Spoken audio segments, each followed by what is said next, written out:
Hi, welcome everyone to our latest episode of Kindy Conversations. We thought that it would actually be a really good idea, instead of running an information evening, for us to run through some of the different components of Kindy for you via our YouTube channel. So then you can watch it in your own time. And a bit like we did before, we started Kindy. We're now in week 5, so we've had a bit of time to settle in. We thought we would be able to run through all of those things that are part of your child's and your daily Kindy routines, and just start explaining some of the whys behind what we do and the hows. So to start off with, we thought that we would just explain to you what this beautiful belonging tree is here, and the whole process that we want you to get involved in.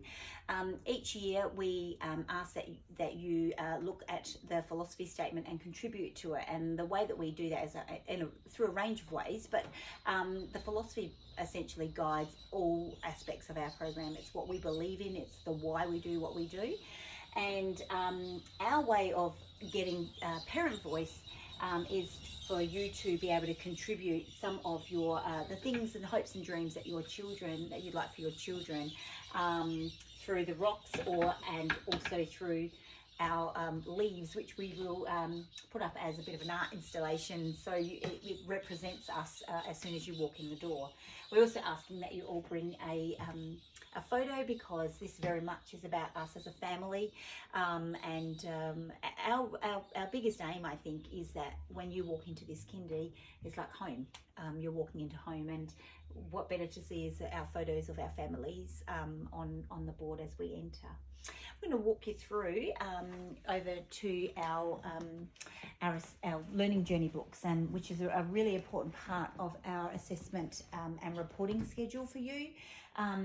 So most of these have been sent home, haven't they? They have gone home, but they're going to stay in this cupboard. If this cupboard stays here for the moment, it may stay here. Each child has one, and as you've seen now that they've been able to go home, we're asking you guys to just do a little bit of it'll help your child to add some things to it. Mm-hmm. So as you may have seen, we've got some stuff all about the staff, all about me's, and we would really like you to help your child create one about themselves. There is also a survey type thing that we'd really like you to fill in, just to give us a little bit of extra information about you and your family and some of the things you do at home. Beyond that, there are the photos of the children in the groups. And then after that, across the year, we'll collect all of your children's work samples. There'll be stories, photos, all of the things that they're going to get to do. Probably a lot of stuff that we would include on Facebook as well. Yeah. But lots of photos, and just so you have an idea of what they're learning about at Kindy and what they get to do here. And it's really very much as the title describes, a learning journey. So it's something that we develop over time, and it's really about capturing the essence and the journey of learning throughout their preschool year. So it's something that we really treasure. So they'll get sent home at the end of each term, and we ask that you take them home and contribute. If you're going away, having a family holiday, or you want to contribute to anything that goes into that book, because it happens over the year, we'd love for you to enter that in. There's no right or wrong, but what we do ask is that they come back to Kindy so we can enjoy them, because the children love them and they're a really treasured part of. They are. They're very precious by the end of the year, and they really show distance travelled from that first moment they started Kindy through to when they leave us, and becoming amazing big school children. Come on through, and sorry, we get you to walk backwards. Come through to the veranda, because we'd love to show you another really important part of our program, and that is our program board. So this is where we make learning visible.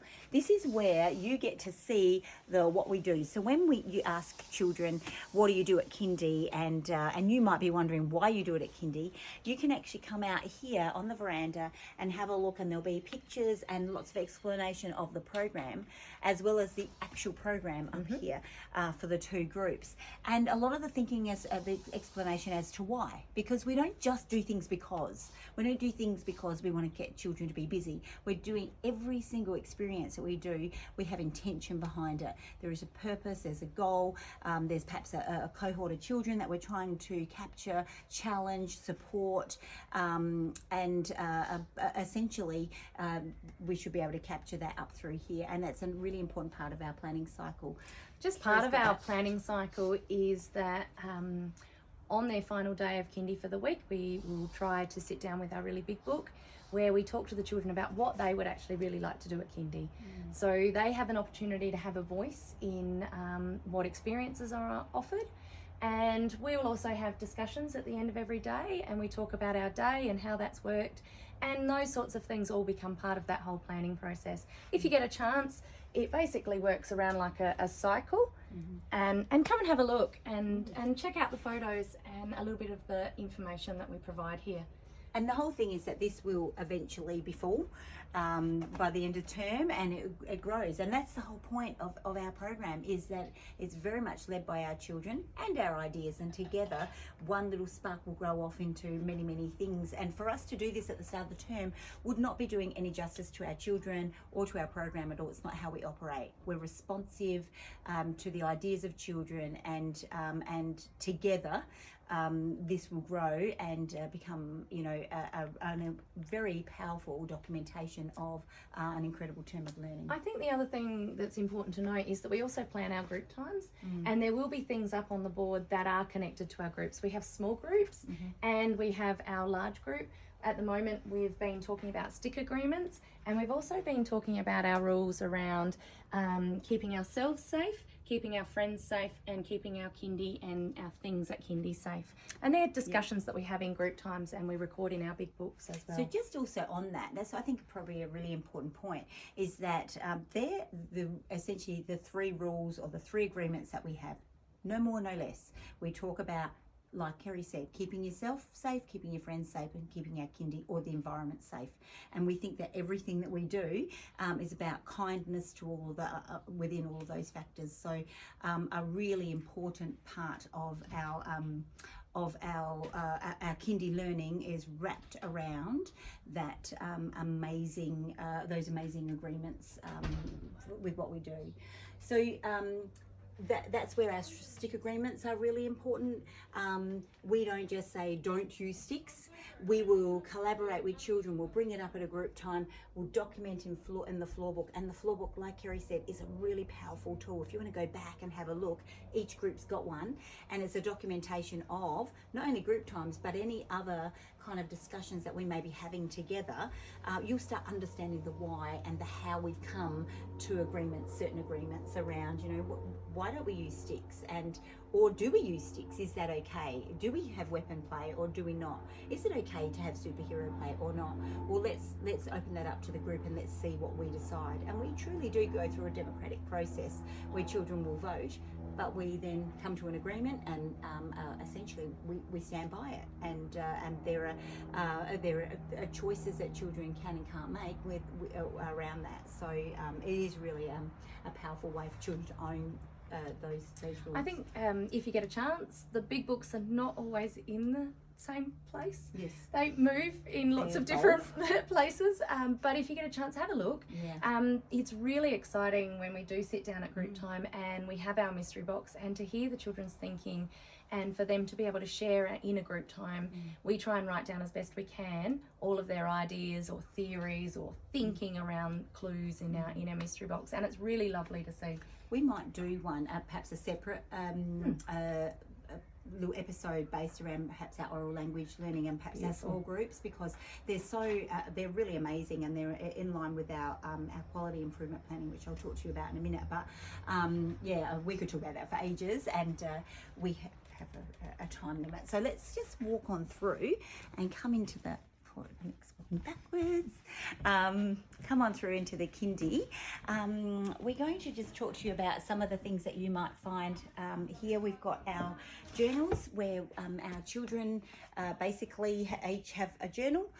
They've been explicitly taught around the agreements around their journals, around documenting their thinking, around mark making, around them actually having a go, but also understanding the importance of documentation and around journey, around them understanding that we have a stamp, and that stamp helps us to be able to understand that this is a representation of a period of time, and then we can actually use that as a really powerful assessment tool, and to be able to measure distance travelled, as well as children being able to have an outlet for them to keep things in one space. That's really important to them. We're actually going to be doing some exploration of bookmaking, which will start in a couple of weeks. Again, we'll have more information about that. Is there anything else that we want to talk about with those?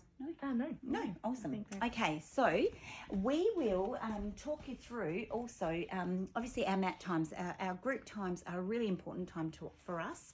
Around 10:30 each day, after we have part play, we'll come in for our group time, and that's when it's a structured time where we do a lot of our explicit teaching, and we'll present children with lots of provocations around getting them to really think about things, wonder, getting them to practice things like their listening skills, because it's one thing to be able to hear, it's another thing to be able to be a good active listener, and they're the skills that we're trying to talk about, and that we're trying to actually improve so throughout their learning journey here with us, as well as developing oral language skills. Our mystery box is a really important way of us doing that. You may have heard children talking about the mystery box, and lots of the song that we sing around it, around something is hiding in the box.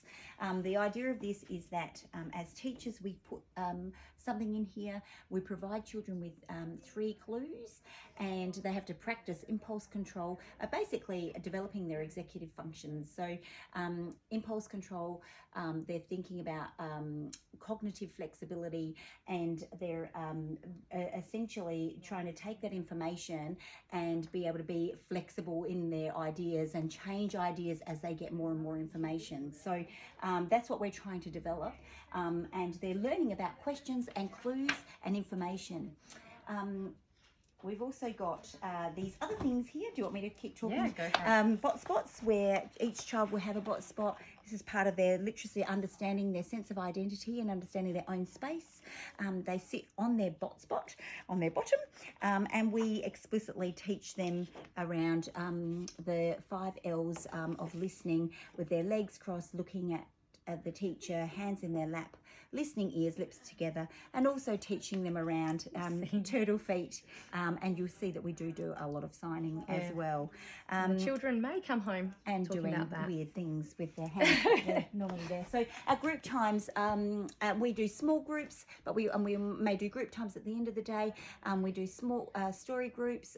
It's a whole range of different ways, but the whole group that we do in the morning is a really powerful way of us to share that information and to model and develop those skills around speaking and listening, and being part of a group, which is really important. If you just come over here, just up on here, we have got this new board that we'd love you to come and have a look at. So essentially, this is what our quality improvement planning is. So when we're thinking about the program and the programming aspects around what we do in our curriculum, this is what we're doing as a kindy. This is our improvement as a kindergarten. And there's been a lot of analysis of data from our staff team and us looking at the national quality standards and identifying the areas within those standards that we think need improving. And we're constantly trying to improve. So we've essentially got 2 goals this year that we're focusing on. One is around the ability to engage, for children to engage in sustained shared thinking and conversations with educators. And the other one is a numeracy goal around really developing that understanding around number sense, the conceptual understanding around that, and for them to be able to use that in every day. So there's lots of actions at the how, and we're going to keep on adding pictures as we develop this, and there will be some evidence up here as well for you to have a look at. So this is interactive. If you've got any ideas, we have some post-it notes, you can pop up some ideas and stuff as well, or anything you've seen at home. So look, that was a really quick snapshot into our kindy program and some of the operational sides of what we do and how we do it and why we do it. But please, if you're unsure of anything, ask us. We're here to help, and we're just loving your children, and we're loving this year, and look forward to many great days together.